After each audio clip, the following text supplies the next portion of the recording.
Hello guys, কেমন আছেন সবাই? আশা করি সবাই ভালো আছেন। আপনাদের আজকে চেটে চেটে খাওয়াবো। কি বুঝতে পারতেছেন না? আসলে হচ্ছিল আমরা ছোটোবেলা যখন আইসক্রিম খাইতাম কুলফি মালাই, তখনকার কুলফি মালাইয়ের স্বাদ অন্যরকম ছিল। এখনও এই যে ভাই কুলফি মালাই বিক্রি করতেছে, অসাধারণ কুলফি মালাই। কুলফি মালাইগুলো ভাই আমাকে জানালো কোনটা কীরকম রেট, কীরকম দাম। কুলফি মালাইয়ের নিম্নে আছে হলো 20 টাকা রেটের, তারপরে আছে 50 টাকা, তারপরে 100 টাকা। এইভাবে কুলফি মালাইগুলোতে সে নিয়ে আসছে। কুলফি মালাইগুলো অত্যন্ত সুস্বাদু হয়। আমরা যখন ছোটোবেলা খেতাম তখন কিন্তু ভাই এভাবে দিত না, তখন দিত হচ্ছে কলার পাতায়। কলার পাতায় আমরা খাইতাম, এই পাশ দিয়ে পড়ে যেত, ওই পাশ দিয়ে পড়ে যেত, জামা নষ্ট হইতো। সে এক আলাদা মজা ছিল, আনন্দের ব্যাপার ছিল, আর খাইতে অনেক সুস্বাদু ছিল।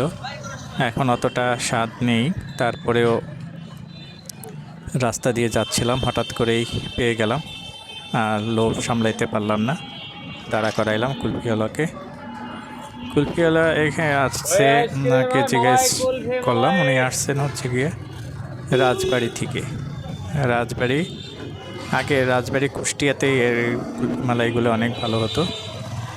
আর আমি আছি এখন আপনাদের, কুলফি মালাইগুলোর স্বাদটা আসলেও ভালো, সেই আগের মতোই আছে। আগের মতো অতটা স্বাদ নাই, তারপরেও আর কুলফি মালাই দেখলেই মানুষের ভিতরে একটা এই জেগে ওঠে, যে বিশেষ করে ছোটদের কুলফি মালাই তাদের দেখলে পরে না খেলে চলবেই না। আর কুলফি মালাইয়ের জন্য সে আগে যখন কুলফি মালাইগুলো খেতাম তখন তার স্বাদটা অনেক ভিন্নতা ছিল। আর এখনকার কুলফি মালাইও ওরকম নেই, অনেক পরিবর্তন হয়েছে। এখন মানুষের আন্তরিকতাও কম, সেই এখন বাণিজ্যিক চিন্তাভাবনা। যাই হোক, কুলফিওয়ালাকে বললাম আমাকে একটা আইসক্রিম দাও। কুলফিওয়ালা আমাকে আইসক্রিম দিল, ভালোই লাগলো। আর এই আইসক্রিমের স্বাদটাও অন্যরকম, ভালো। তো কুলফিওয়ালা আমার আইসক্রিম খাচ্ছি আর কুলফিওয়ালার সাথে কথা বলতেছিলাম। বেশ ভালো। কুলফিওয়ালা আসছে হচ্ছে গিয়ে রাজবাড়ি থেকে আমি কুলফিওয়ালাকে জিজ্ঞাসলাম যে ভাই তুমি কীভাবে এই কুলফিটা করো। কুলফিওয়ালা আমাকে বললো যে ভাই এটা হচ্ছে আমরা করি 14 কেজি দুধকে আমরা জ্বালাইতে এটাকে আমরা 8 কেজি করে ফেলি, 8 কেজি 7 কেজি এরকম করে ফেলি। তারপরে দুধটাকে ঘন করি, আর এই দুধের ভিতরে আমরা আপনাদেরকে রেসিপিটাও বলে দিতে পারতেছি। যাই হোক, আমি তো বানাইনি, কুলফিওয়ালাকে কাছ থেকে শুনেই বলতেছি। কুলফিওয়ালা রেসিপি আমাকে জানাইলো যে প্রথমে দুধটাকে ঘন করে জ্বালাতে হবে, জালে 14-15 কেজি দুধকে 8 কেজি 7 কেজিতে নিয়ে আসতে হবে। তারপরে দিবে হচ্ছে গিয়ে কিছুটা কিশমিশ, এলাচ, আর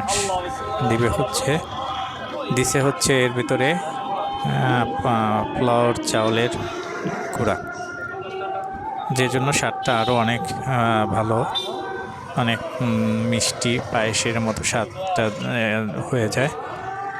তাহলে আমার কুলফিওয়ালা উঠতে চাচ্ছিল, কিন্তু এর ভিতরে আবার আরেক ভদ্রলোক আসলেন, সেও কুলফি খাওয়ার আগ্রহ করলেন, কুলফি বের করছে। আবার দেখছেন আপনারা